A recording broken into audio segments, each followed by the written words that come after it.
Sanskrit education hub में आपका पुनः स्वागत है। आज की इस वीडियो में बुद्धि से संबंधित हम महत्वपूर्ण प्रश्नों का संग्रह पढ़ने वाले हैं, जो कि पूर्व परीक्षाओं में पूछे गए हैं। उन्हीं प्रश्नों का मैंने संकलन इस वीडियो के अंतर्गत किया है, जो कि आपके लिए बहुत ही महत्वपूर्ण होने वाला है। इस वीडियो में हम पढ़ेंगे बुद्धि से संबंधित कुल 200 प्लस प्रश्नों का संग्रह। कुल 200 प्लस प्रश्न हैं जो कि मैंने संकलन किए हैं और जो कई परीक्षाओं में पूछे गए हैं। तो आज का अपना यह पहला वीडियो है। तो आइए शुरू करते हैं इस वीडियो को। देखिए, सबसे पहला अपना जो प्रश्न है वो आता है, निम्न में से कौन सी बौद्धिक परीक्षण के लिए उपयोग करने की सावधानी नहीं है। निम्न में से कौन सी बौद्धिक परीक्षण के लिए उपयोग करने की सावधानी नहीं है। तो प्रश्नों के विकल्प को आप ध्यान से पढ़िए, फिर जवाब देने का प्रयास कीजिए। देखिए, पहला विकल्प इसमें देर का है, IQ स्कोर के आधार पर अनुचित, रूढ़िवादी और छात्रों के बारे में नकारात्मक उम्मीदों से बचना। दूसरा विकल्प है, बुद्धि का व्यक्तिगत आकलन परीक्षक और छात्र के बीच एक संरचित बातचीत है। तीसरा विकल्प है, क्षमता के मुख्य या एकमात्र विशेषताओं के रूप में IQ परीक्षणों का उपयोग न करना। और अंतिम विकल्प है, एक समग्र IQ स्कोर की सार्थकता की व्याख्या में सावधान रखना। तो अपना जो पहला प्रश्न है इसका जवाब हो जाएगा विकल्प नंबर बी, यानी कि बुद्धि का व्यक्तिगत आकलन परीक्षक और छात्र के बीच एक संरचित बातचीत है। बढ़ते हैं अपने अगले प्रश्न की ओर। तो अपना अगला प्रश्न है, हार्वर्ड गार्डनर का कहना है कि कई प्रकार की बुद्धि या दिमाग के फ्रेम होते हैं। उसके द्वारा सुझाई गई बुद्धि की श्रेणी कौन सी है। यानी कि हार्वर्ड ने कहा कि गार्डनर ने कहा है कि कई प्रकार की बुद्धि या दिमाग के फ्रेम होते हैं। उसके द्वारा सुझाई गई बुद्धि की श्रेणी कौन सी है। चार विकल्प है अपने समक्ष, विश्लेषणात्मक बुद्धि, रचनात्मक, प्रकृतिवादी कौशल या व्यवहारिक कौशल। यह प्रश्न रीट लेवल फर्स्ट में 2008 में पूछा गया है। तो इसका सही जवाब हो जाएगा विश्लेषणात्मक बुद्धि। अगला प्रश्न अपने हैं, बहुबुद्धि सिद्धांत के जनक कौन है। बहुबुद्धि सिद्धांत के जनक कौन है। तो इसका जवाब हो जाएगा गार्डनर। अगला प्रश्न आता है, निम्न में से IQ स्तर में शिक्षणीय वर्ग को चुनें। IQ स्तर में शिक्षणीय वर्ग को चुनें। वीडियो को पॉज करें और सही जवाब देने का प्रयास करें। तो इसका सही जवाब हो जाएगा विकल्प नंबर 1, यानी कि 70 से 90 और 50 से 70, यानी कि IQ स्तर शिक्षणीय वर्ग। ये दोनों ही जो वर्ग है वो शिक्षणीय वर्ग हैं, 70 से 90 और 50 से 70 तक।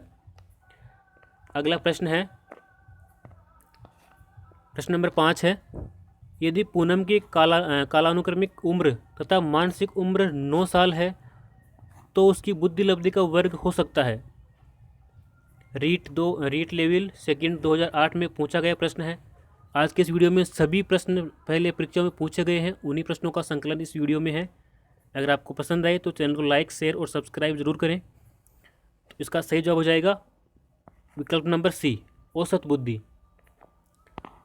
अगला अपना प्रश्न है, व्यवहारिक बुद्धि को कहा जाता है। व्यवहारिक बुद्धि को कहा जाता है, जो व्यवहारिक बुद्धि है उसको कहा जाता है मूर्त बुद्धि। विकल्प नंबर ए।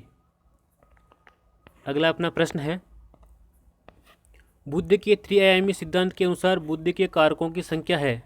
बुद्धि का जो त्रिआयामी सिद्धांत है, 3D डायमेंशन, उसके अनुसार बुद्धि के कारकों की संख्या कितनी है।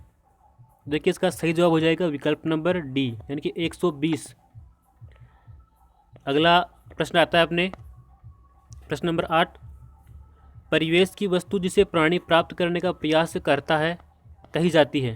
परिवेश की वस्तु जिसे प्राणी प्राप्त करने का प्रयास करता है कही जाती है। यह प्रश्न रीट लेवल सेकंड 2015 में पूछा गया है। तो इसका सही जवाब हो जाएगा मोटिव, विकल्प नंबर बी। अपना अगला प्रश्न आता है प्रश्न नंबर 9। देखिए, इसका जवाब, इसका प्रश्न क्या है कि प्राय बालकों की बुद्धि का मापन किया जाता है। प्राय बालकों की बुद्धि का मापन किया जाता है। आपके समक्ष विकल्प है, उनको पढ़िए और ध्यान से आंसर देने का प्रयास कीजिए। बालकों की बुद्धि का मापन किया जाता है? तो इसका जवाब हो जाएगा विकल्प नंबर 1 अवाचिक समूह बुद्धि परीक्षणों के द्वारा, और विकल्प नंबर 3 अवाचिक व्यक्तिगत बुद्धि परीक्षणों के द्वारा। दोनों के द्वारा ही बालकों की बुद्धि लब्धि का मापन किया जाता है। और ये जो सवाल है वो रीट लेवल सेकंड 2012 में पूछा गया सवाल है। अपना अगला सवाल आता है, निम्न में से कौन बुद्धि परीक्षणों के दुरुपयोग का संकेत देता है? निम्न में से ऐसा कौन सा विकल्प है जो बुद्धि परीक्षणों के दुरुपयोग का संकेत देता है? ये प्रश्न भी रीट लेवल सेकंड 2012 में पूछा गया प्रश्न है साथियों। आपके समझ 4 विकल्प हैं। वीडियो को पॉज करिए और प्रश्न का जवाब देने का प्रयास कीजिए। तो इसका सही जवाब हो जाएगा विकल्प नंबर बी, बुद्धि लब्धि का लेबल बालकों पर लगाकर अध्यापक अपनी अकुशलता को छिपाते हैं।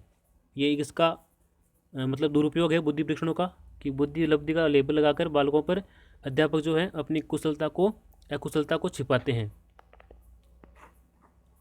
अगला प्रश्न आता है प्रश्न नंबर 11। ऐसे ही आपको कुल 200 प्लस प्रश्न मिलेंगे 2 वीडियो के अंतर्गत, जो कि पिछली परीक्षाओं में पूछे गए हैं और महत्वपूर्ण हैं। गिलफर्ड ने अभिसारी चिंतन पद का प्रयोग किसके समान अर्थ में किया है? गिलफर्ड ने अभिसारी चिंतन पद का प्रयोग किसके समान अर्थ में किया है? विकल्प अपने समक्ष बुद्धि, सृजनात्मकता, बुद्धि एवं सृजनात्मकता, या फिर इनमें से कोई नहीं। तो इसका जवाब हो जाएगा सृजनात्मकता। गिलफर्ड ने अभिसारी चिंतन का प्रयोग किया है सृजनात्मकता के लिए। ठीक है, इसके समान अर्थ में इसका प्रयोग किया है। अपना अगला प्रश्न आता है, सामान्य तथा विशिष्ट कारक सिद्धांत का प्रतिपादन किया था। सामान्य और विशिष्ट कारक जो सिद्धांत है उसका प्रतिपादन किसने किया था? ये रीट फर्स्ट लेवल 2015 में आया हुआ प्रश्न है। देखिए, सामान्य कारक और विशिष्ट कारक जो सिद्धांत है वो दिया था अपने स्पीयरमैन ने। विकल्प नंबर 20 में सही है। अगला अपना प्रश्न आता है, बुद्धि लब्धि संप्रत्यय विकसित किया था। बुद्धि लब्धि संप्रत्यय किसने विकसित किया था? ये रीट लेवल फर्स्ट 2015 में पूछा गया प्रश्न है। देखिए, बुद्धि लब्धि का जो संप्रत्यय है वो दिया था किसने? टर्मन ने। टर्मन ने दिया था। विकल्प नंबर सी इसका सही जवाब हो जाएगा। आगे बढ़ते हैं अगले प्रश्न की ओर। प्रश्न नंबर 14 है, जिन बालकों की बुद्धि लब्धि रिक्त स्थान है साधारणतः उन्हें मानसिक न्यूनता ग्रसित की श्रेणी में रखते हैं। ये अपने प्रश्न रीट फर्स्ट लेवल 2015 में पूछा गया है। तो बताइए क्या इसका जवाब होना चाहिए? इसका जवाब हो जाएगा विकल्प नंबर ए, 70 से कम। अगला अपना प्रश्न है, रिक्त स्थान बच्चों में अमूर्तमान प्रत्ययों को ग्रहण करने की योग्यता होती है। अमूर्तमान प्रत्ययों को ग्रहण करने की योग्यता होती है, उसे मतलब वो जो योग्यता है वो किस प्रकार के बालकों में होती है? अमूर्तमान प्रत्ययों को ग्रहण करने की योग्यता तो वो होती है प्रतिभाशाली बालकों में। विकल्प नंबर 22 का सही जवाब है। आगे बढ़ते हैं अगले प्रश्न की ओर। अपना अगला प्रश्न है, निम्न में से कौन सा कथन बुद्धि के बारे में सत्य नहीं है, सही नहीं है, वो बताना है। ये रीट फर्स्ट लेवल 2012 में पूछा गया प्रश्न है। बुद्धि के बारे में कौन सा सही नहीं है वो बताना है आपको। 4 विकल्प आपके समक्ष हैं। देखिए, इसका सही जवाब हो जाएगा विकल्प नंबर डी। यह स्थायी एवं अपरिवर्तनशील विशेषता है। यह स्थायी एवं अपरिवर्तनशील विशेषता है, ये सही नहीं है। बाकी जो 3 विकल्प दे रखे हैं कि यह एक व्यक्ति की मानसिक क्षमता है, ये भी सही है। यह सामंजस्य अनुकूलन स्थापित करने में सहायक है, यह भी सही है। ये व्यवहार की गुणवत्ता से आंकी जाती है, यह भी सही है। तो विकल्प नंबर 4 इसका सही जवाब नहीं है, क्योंकि यह स्थायी और अपरिवर्तनशील विशेषता है। बुद्धि जो है अस्थायी होती है और परिवर्तनशील होती है, ये इसकी विशेषता है। अपना अगला प्रश्न है,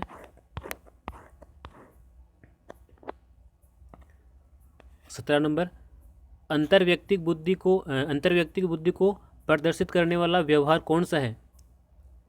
यह रीट फर्स्ट लेवल 2012 में पूछा गया प्रश्न है कि अंतर्व्यक्तिक बुद्धि जो है उसको प्रदर्शित करने वाला व्यवहार कौन सा है। 4 विकल्प आपके समक्ष हैं। वीडियो को पॉज करिए, विकल्पों को पढ़िए, फिर जवाब देने का प्रयास कीजिए। तो इसका सही जवाब हो जाएगा विकल्प नंबर सी यानी कि मिलते जुलते संवेगों तथा यथा उदासी एवं पछतावा में भेद कर पाना। मिलते जुलते संवेगों जैसे कि उदासी एवं पछतावा में भेद कर पाना, ये अंतर्व्यक्तिक बुद्धि को प्रदर्शित करने वाला व्यवहार है। अपना अगला प्रश्न आता है 18 नंबर प्रश्न है, मानसिक आयु के प्रत्यय का सर्वप्रथम प्रयोग किसने किया था? जो मानसिक आयु है उस प्रत्यय का सर्वप्रथम विकास किसने किया था? 4 विकल्प हैं, थॉर्नडाइक, गिलफोर्ड, स्पिरमियन या फिर बेने साइमन। तो जो मानसिक आयु है इसका संप्रत्यय सबसे पहले दिया था बेने साइमन ने। विकल्प नंबर डी अपना सही जवाब हो जाएगा। अपना अगला प्रश्न आता है, निम्नलिखित में से कौन सा कौशल भावात्मक बुद्धि से संबद्ध नहीं है? भावात्मक बुद्धि से संबंध नहीं है, ये सीटेट लेवल सेकंड 2014 में पूछा गया प्रश्न है। तो बताइए ऐसा कौन सा कौशल है जो भावात्मक बुद्धि से संबंध नहीं रखता है? इसका सही जवाब हो जाएगा भावनाओं की आलोचना। विकल्प नंबर सी इसका सही जवाब हो जाएगा। आगे बढ़ते हैं अगले प्रश्न की ओर। अपना अगला प्रश्न है, निम्न में से कौन सा स्टर्नबर्ग का बुद्धि का त्रिस्तरीय सिद्धांत का एक रूप है? निम्न में से कौन सा स्टर्नबर्ग का बुद्धि का त्रिस्तरीय सिद्धांत का एक रूप है? इसका सही जवाब हो जाएगा व्यवहारिक बुद्धि। विकल्प नंबर 1 इसका सही जवाब हो जाएगा। अगला प्रश्न है, बहुबुद्धि सिद्धांत के प्रवर्तक गार्डनर ने बुद्धि के कितने प्रकार माने हैं? बहुबुद्धि सिद्धांत के प्रवर्तक कौन है? गार्डनर। तो उस गार्डनर के अनुसार बुद्धि के कितने प्रकार माने गए हैं? देखो साथियों, ये जो प्रश्न है वो सीटेट फर्स्ट लेवल 2014 और थर्ड ग्रेड 2013 और सेकंड ग्रेड में ये प्रश्न पूछा गया है। 3-4 बार ये प्रश्न पूछा गया है, तो ये प्रश्न अति महत्वपूर्ण है रीड की दृष्टि से भी। तो बहुबुद्धि जो सिद्धांत है उसमें गार्डनर ने बुद्धि के बताए हैं, कितने बताए हैं? 7 प्रकार बताए हैं। विकल्प नंबर सी इसका सही जवाब हो जाएगा। 7 प्रकार बताए हैं। अपना अगला प्रश्न आता है, बहुबुद्धि सिद्धांत को वैध नहीं माना जा सकता, क्यों? क्योंकि 4 विकल्प हैं, उनको पढ़िए, वीडियो को पॉज करके फिर जवाब देने का प्रयास कीजिए। बहुबुद्धि सिद्धांत को वैध नहीं माना है, क्यों वैध नहीं माना है बहुबुद्धि सिद्धांत को? तो इसका जवाब हो जाएगा विशिष्ट परीक्षणों के अभाव में भिन्न बुद्धियों का मापन संभव नहीं है। जो बहुबुद्धि सिद्धांत है उसको वैध नहीं माना है, क्यों? क्योंकि विशिष्ट परीक्षणों के अभाव में भिन्न बुद्धियों का मापन संभव नहीं हो सकता है। ये इसका सही जवाब हो जाएगा। अगला प्रश्न है, संवेगात्मक बुद्धि बहुबुद्धि सिद्धांत के किस क्षेत्र के साथ संबंधित हो सकती है? संवेगात्मक बुद्धि जो डेनियल गोलमेल ने दी थी वो बहुबुद्धि सिद्धांत के किस क्षेत्र के साथ संबंधित हो सकती है? तो इसका जवाब हो जाएगा विकल्प नंबर बी, अंतराव्यक्तिक और अंतर्व्यक्तिक बुद्धि। बढ़ते हैं अपने अगले प्रश्न की ओर। तो अपना अगला प्रश्न है कि निम्नलिखित में से कौन सा निरीक्षण हार्वर्ड गार्डनर के बहुबुद्धि सिद्धांत का समर्थन करता है? कौन सा ऐसा निरीक्षण है जो हार्वर्ड गार्डनर के सिद्धांत जो बहुबुद्धि सिद्धांत है उसका समर्थन करता है? प्रश्न को आप पढ़ लीजिए, फिर चलते हैं विकल्पों की ओर। देखिए इसके विकल्प देखते हैं। इसके विकल्प हैं, ये इसके विकल्प हैं, इनको आप ध्यान से पढ़िए फिर जवाब देने का प्रयास कीजिए। तो इसका जवाब हो जाएगा विकल्प नंबर ए, मस्तिष्क के एक भाग में हुई क्षति केवल किसी एक विशिष्ट योग्यता को प्रभावित करती है, न कि संपूर्ण भाग को। यानी कि मस्तिष्क के किसी एक भाग में अगर कोई क्षति हो जाती है तो एक विशिष्ट योग्यता को ही प्रभावित करती है, संपूर्ण मस्तिष्क को या संपूर्ण योग्यताओं को प्रभावित नहीं कर पाती है। अगला प्रश्न आता है, बुद्धि वह तत्व है जो सब मानसिक योग्यताओं में सामान्य रूप से सम्मिलित रहता है। यह परिभाषा इस शताब्दी की सबसे महत्वपूर्ण मनोवैज्ञानिक खोज का प्रतिष्ठान करती है। यह कथन किसका है? तो इसका सही जवाब हो जाएगा विकल्प नंबर सी, रेक्स व नाइट। अपना अगला प्रश्न है, बुद्धि की गुणवत्ता स्नायु तंतुओं की मात्रा पर निर्भर करती है। बुद्धि की गुणवत्ता स्नायु तंतुओं की मात्रा पर निर्भर रहती है। बुद्धि के मात्रा सिद्धांत से संबंधित यह कथन किसका है? बुद्धि के मात्रा सिद्धांत से संबंधित यह कथन किसका है? ये प्रश्न पूछा गया है RPSC PTI grade second and third 2015 में पूछा गया प्रश्न है। तो इसका जवाब हो जाएगा थॉर्नडाइक, विकल्प नंबर बी। अपना अगला प्रश्न है, बीने साइमन परीक्षण द्वारा मापन किया जाता है। बीने साइमन परीक्षण द्वारा मापन किया जाता है। ये प्रश्न भी यूपी टेट लेवल फर्स्ट 2014 में पूछा गया प्रश्न है। इसका जवाब हो जाएगा विशिष्ट बुद्धि का। विशिष्ट बुद्धि का जो बीने ने बनाया था साइमन परीक्षण, बीने साइमन परीक्षण, वो मापन करता है विशिष्ट बुद्धि का। अगला प्रश्न आता है, निम्नलिखित में से कौन सा आलोचनात्मक दृष्टिकोण बहुबुद्धि सिद्धांत से संबंध नहीं है? निम्नलिखित में से कौन सा आलोचनात्मक दृष्टिकोण बहुबुद्धि सिद्धांत से संबंधित नहीं है? ये बताना है आपको। 4 विकल्प दे रखे हैं, वीडियो पॉज करें, विकल्पों को पढ़ें और जवाब देने का प्रयास करें। साथियों, आप इन वीडियो जो ये प्रश्न है इनके जवाब आप कमेंट बॉक्स में भी दे सकते हैं। और अगर आपको पसंद आए हमारा ये चैनल और ये प्रश्न आपको पसंद आए तो आप चैनल को सब्सक्राइब कर सकते हैं और अपने साथियों के साथ शेयर भी इसको कर सकते हैं, ताकि और भी ऐसे ही प्रश्न आपके समक्ष प्रस्तुत किए जाएँ। साथियों, आपके लाइक, शेयर और सब्सक्राइब से हमें हमारा जो मोटिवेशन है वो बढ़ता है और हम और भी बेहतर वीडियो आपके लिए लेकर आने का प्रयास करते हैं। देखिए साथियों, इसका सही जवाब हो जाएगा विकल्प नंबर सी। प्रतिभाशाली विद्यार्थी प्राय एक क्षेत्र में ही अपनी विशिष्टता प्रदर्शित करते हैं। ये इसका सही जवाब हो जाएगा। अपना अगला प्रश्न है, किसने सबसे पहले बुद्धि परीक्षण का निर्माण किया था? किसने सबसे पहले बुद्धि परीक्षण का निर्माण किया था? ये बताना है आपको। 4 विकल्प आपके समक्ष प्रस्तुत हैं, डेविड वेसलर, अल्फ्रेड बिने, चार्ल्स एडवर्ड स्पीरमैन या रॉबर्ट स्टर्नबर्ग। तो सबसे पहले बुद्धि का परीक्षण किया था अल्फ्रेड बिने ने, विकल्प नंबर बी। अगला प्रश्न अपने आता है, निम्न में से किसका निश्चय केवल आनुवंशिकता के आधार पर ही होता है? 4 विकल्प आपके समक्ष प्रस्तुत हैं, उनमें से कौन सा ऐसा विकल्प है जिसका निश्चय केवल और केवल आनुवंशिकता के आधार पर ही होता है?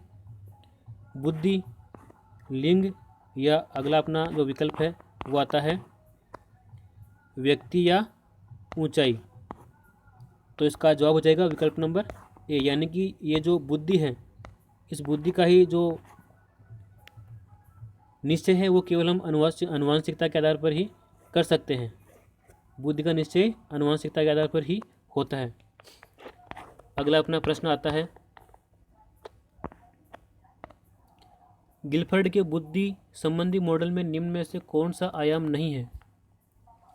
गिलफर्ड के बुद्धि संबंधी मॉडल में निम्न में से कौन सा आयाम नहीं है, वो बताना है आपको 4 विकल्पों में से। तो इसका जवाब हो जाएगा विशिष्ट तत्व, विकल्प नंबर ए इसका सही जवाब हो जाएगा। अपना अगला प्रश्न आता है, कक्षा एक्स में अध्ययनरत विद्यार्थी के वार्षिक परीक्षा में 20% अंक आए, जो कि उसकी मानसिक योग्यता की दृष्टि से बहुत ही कम थे। यह उदाहरण निम्नलिखित में से किसका है? तो इसका जवाब हो जाएगा विकल्प नंबर बी, अल्प उपलब्धि का। अल्प उपलब्धि का है। साथ ही ये जो प्रश्न मैं आपको बता रहा हूँ ये अति महत्वपूर्ण प्रश्न है, तो इनको आप ध्यान से पढ़ें। इनको अपनी नोटबुक में चाहे तो आप इसको लिख सकते हैं और वीडियो को आप अंत तक देखें, अंत तक बने रहें, ताकि सही प्रश्न आप तक पहुँच सके। अगला प्रश्न है, बुद्धि के लिए कौन सा कथन सत्य नहीं है? बुद्धि के संबंध में या बुद्धि के लिए कौन सा कथन सत्य नहीं है? ये एचटेट 2011 में पूछा गया प्रश्न है। देखिए, बुद्धि समस्या हल करने की योग्यता है, ये सही है। बुद्धि नवीन परिस्थितियों के साथ अनुकूलन करने की योग्यता है, ये भी बिल्कुल सही जवाब है। और बुद्धि सीखने की योग्यता है, ये भी सही है। तो कौन सा सत्य नहीं है ये पूछा है, तो बुद्धि परिश्रम करने की योग्यता है, ये वाला जो विकल्प है, विकल्प नंबर ए, ये बिल्कुल सही जवाब हो जाएगा कि बुद्धि परिश्रम करने की योग्यता है। बुद्धि परिश्रम करने की योग्यता नहीं है, ये इसका सही जवाब है विकल्प नंबर ए। अगला प्रश्न है, एक बालक की आयु 12 वर्ष है, बिने बुद्धि परीक्षण करने पर वह 15 वर्ष के सामान्य बालक के समान अंक प्राप्त कर सका, उसकी बुद्धि लब्धि निम्न में से किस विकल्प में दे रखी है? बताइए।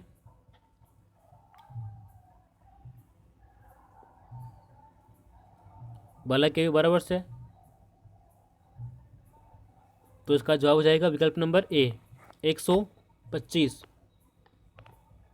अगला प्रश्न है, निम्न में से कौन सा बुद्धिमान बच्चे का लक्षण नहीं है? जो बुद्धिमान बच्चा होता है उसका लक्षण कौन सा नहीं है? नीचे विकल्प दे रखे हैं, उनको पढ़िए और जवाब देने का प्रयास कीजिए। तो देखिए, बुद्धिमान बच्चे का लक्षण कौन सा नहीं है? विकल्प नंबर ए, वह जो लंबे निबंधों को बहुत जल्दी रटने की क्षमता रखता है, वो बुद्धिमान बच्चे का लक्षण कतई नहीं हो सकता है। और कौन कौन से लक्षण है बुद्धिमान बालक की, वही पढ़ लेते हैं कि वह जो अमूर्त रूप से सोचता है वह बुद्धिमान है, वह जो नए परिवेश में स्वयं को समायोजित कर सकता है वह बुद्धिमान है, और वह जो प्रवाहपूर्ण एवं उचित तरीके से संप्रेषण करने की क्षमता रखता है वह भी बुद्धिमान है। तो कौन सा नहीं है? विकल्प नंबर ए इसका सही जवाब हो जाएगा। अगला प्रश्न है, गिलफर्ड के अनुसार संवेगों का प्रकार नहीं है। ये बीटेट यानी कि बिहार टेट लेवल फर्स्ट 2012 में पूछा गया प्रश्न है। गिलफर्ड के अनुसार संवेगों का प्रकार कौन सा नहीं है, ये बताना आपको। देखिए, प्राथमिक है, द्वितीय है, कृत्रिम भी है, तो कौन सा नहीं है? तो इसका जवाब हो जाएगा विकल्प नंबर सी नवीन। गिलफोर्ड के अनुसार संवेगों का प्रकार नवीन नहीं है, बाकी सभी हैं। अगला अपना प्रश्न आता है, सन 1908 में निर्मित बीने साइमन परीक्षण में प्रश्न संख्या कितनी थी? बीने ने 1908 में अपना बुद्धि परीक्षण बनाया था, उसमें उस परीक्षण में प्रश्नों की संख्या कितनी थी ये अपने को पूछा है। देखिए, जो 1908 में बनाया था उसमें प्रश्नों की संख्या थी 59। कितनी थी? 59 प्रश्न उसमें थे। अपना अगला प्रश्न है, बुद्धि के त्रिकारक सिद्धांत किसने दिया, या त्रिकारक सिद्धांत के प्रतिपादक कौन है? तो इसके विकल्प हैं, देखते हैं। विकल्प ए है गिलफोर्ड, विकल्प बी है स्पीयरमैन, और 3 है टर्मन, चौथा है बीने। तो इसका सही जवाब हो जाएगा विकल्प नंबर बी स्पीयरमैन। स्पीयरमैन इसका सही जवाब हो जाएगा। अपने अगले प्रश्न है, निम्न में से कौन सा कथन बुद्धि के बारे में सत्य नहीं है?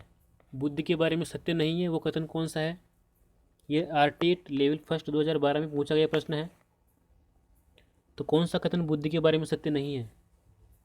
प्रश्नों को पढ़िए आप ध्यान से, वीडियो को पॉज करके, और कमेंट बॉक्स में इसका सही जवाब दीजिए। तो इसका सही जवाब हो जाएगा विकल्प नंबर डी, यह स्थायी एवं अपरिवर्तनशील विशेषता है। यह प्रश्न पहले भी अभी हमने पढ़ा था, ये पुनः रिपीट हो चुका है। तो आगे बढ़ते हैं अपने अगले प्रश्न की ओर। अगला प्रश्न है, बुद्धि का वैज्ञानिक मापन सर्वप्रथम किसने किया था? बुद्धि का वैज्ञानिक मापन सर्वप्रथम किसने किया था? यह आरटेट लेवल सेकंड 2012 में पूछा गया प्रश्न है। देखिए, बुद्धि का जो वैज्ञानिक मापन है वो सबसे पहले किया था बीने ने। किसने किया था? बीने ने सबसे पहले बुद्धि का वैज्ञानिक मापन किया था। आगे बढ़ते हैं अपने अगले प्रश्न की ओर। शारीरिक गतिक बुद्धि रखने वाले बच्चों की अंतिम अवस्था निम्नलिखित में से कौन सी हो सकती है? शारीरिक गतिक बुद्धि रखने वाले बच्चों की अंतिम अवस्था निम्न में से कौन सी हो सकती है? तो इसका सही जवाब हो जाएगा विकल्प नंबर ए शल्य चिकित्सा। अगला प्रश्न है, बुद्धि के समूह कारक तत्व सिद्धांत के प्रणेता या प्रवर्तक कौन है? बुद्धि का जो समूह कारक है वो किसके द्वारा दिया गया है? तो ये जो इसका जो जवाब है वो आपको देना है कमेंट बॉक्स में। ये पूछा गया है फर्स्ट ग्रेड साइकोलॉजी 2012 में पूछा गया प्रश्न है। बुद्धि का समूह कारक या समूह तत्व।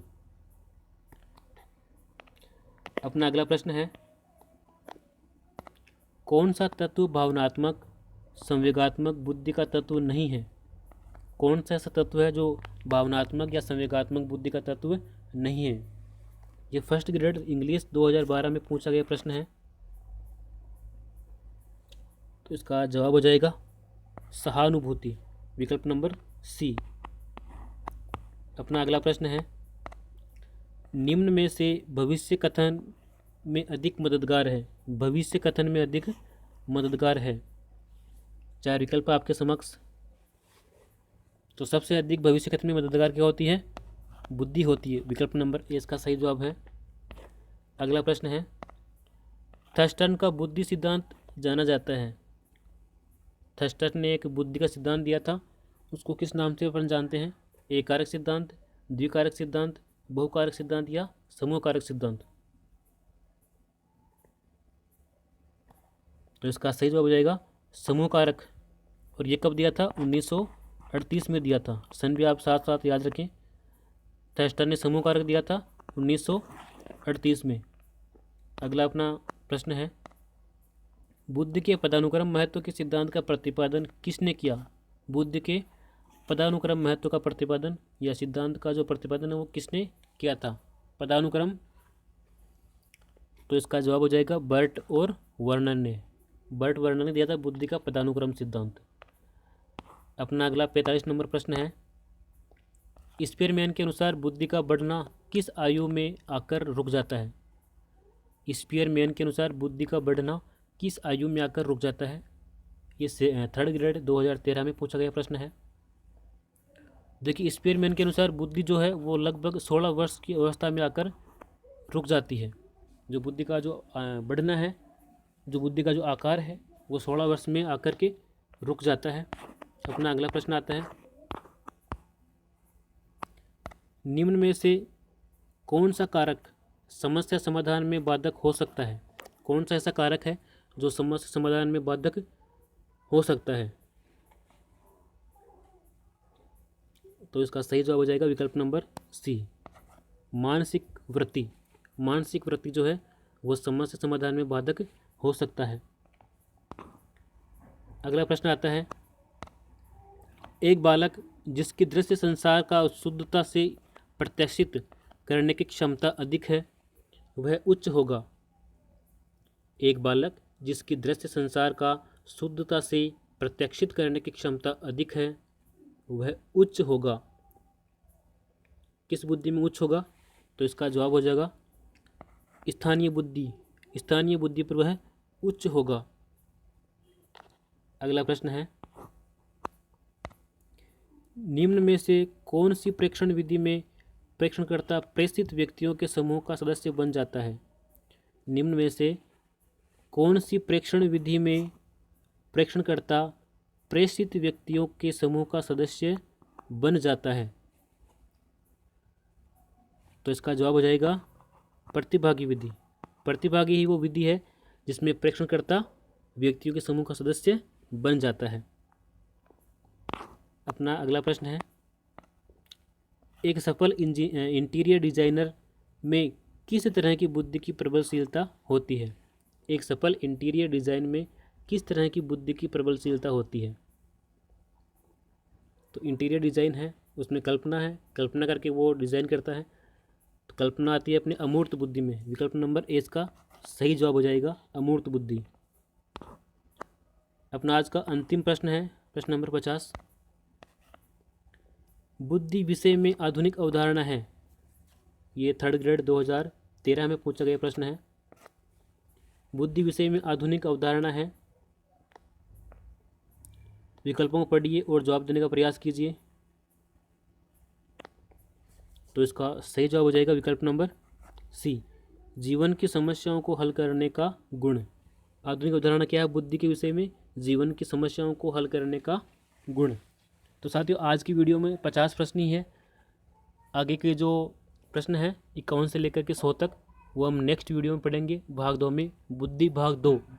अगर आपको वीडियो पसंद आया है तो लाइक, शेयर और सब्सक्राइब जरूर करें, तभी अगला वीडियो आपके समक्ष प्रस्तुत किया जाएगा। धन्यवाद।